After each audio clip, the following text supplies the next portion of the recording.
Ellie and I am a self-proclaimed Groovalutionary. Today, we're going to talk about masterclasses.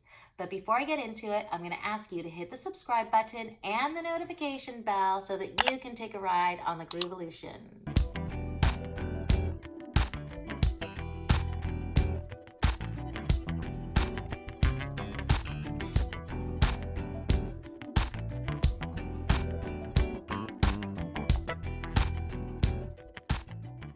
So today we're going to talk about masterclasses.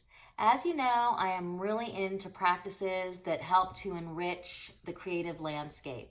And I think one of the things that really is a big booster and source of support for me is learning about other people who are immersed in the creative and learning about their process, learning about their ups and downs, learning about their inspirations, learning about their challenges.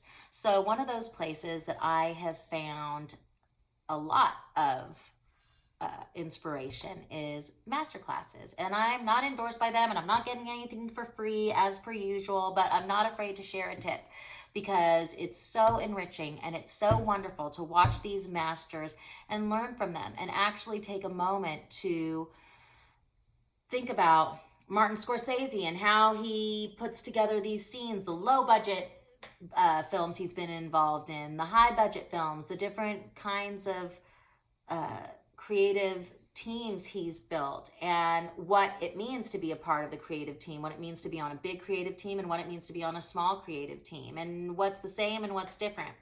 So those kinds of things are really inspirational. So to give you a sneaky peek at all of the people who have inspired me on masterclasses specifically are people like Martin Scorsese, people like Natalie Portman, people like Margaret Atwood, people like Annie Leibovitz, Usher, Christina Aguilera. I'm going to talk about two of the masterclasses that I've enjoyed and just tell you how listening to those teachers actually has really helped me in planting the seeds of creativity for my future projects. So Martin Scorsese, okay, like clearly I don't think that I'm going to be becoming an Oscar-winning director anytime soon, but I'm here to say that I do love directing my musical productions. And I think that writing a song and recording a song with musicians is very much like a mini movie.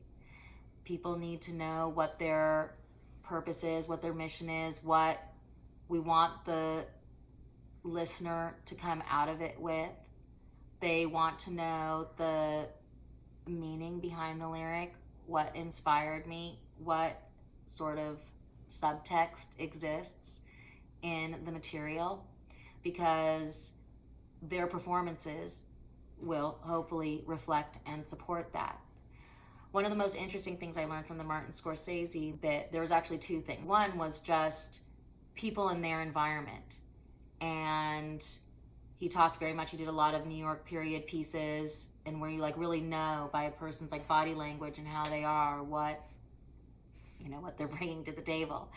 And so I don't know why, but it basically sort of, even in performing and singing, I think about body language and what that actually is bringing, projecting. And the other really interesting bit was about editing. And he was talking about how some people allow 3 different editors to have at their project and not even really tell them what the point is and see how that scene comes out after 3 different editors have had at it.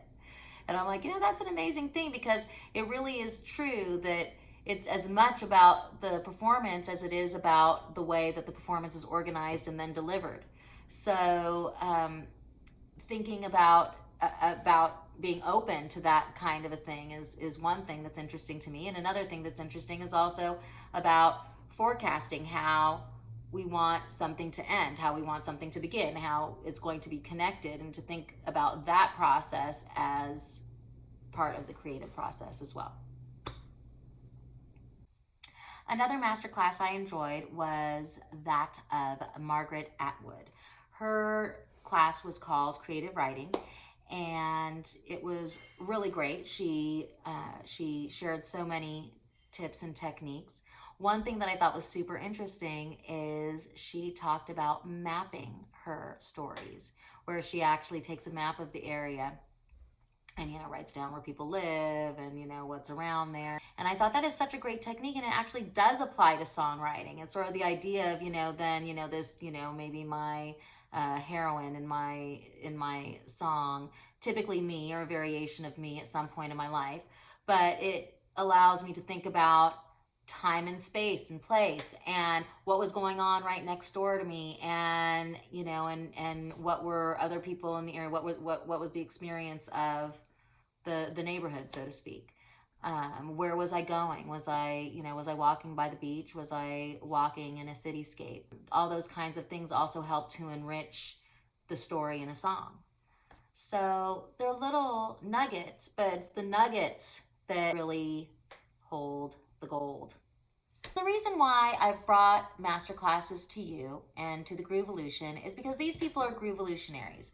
These are people who have really immersed themselves in their crafts and now in turn want to share the fruits of their labor. It's a journey that is well worth watching and enjoying.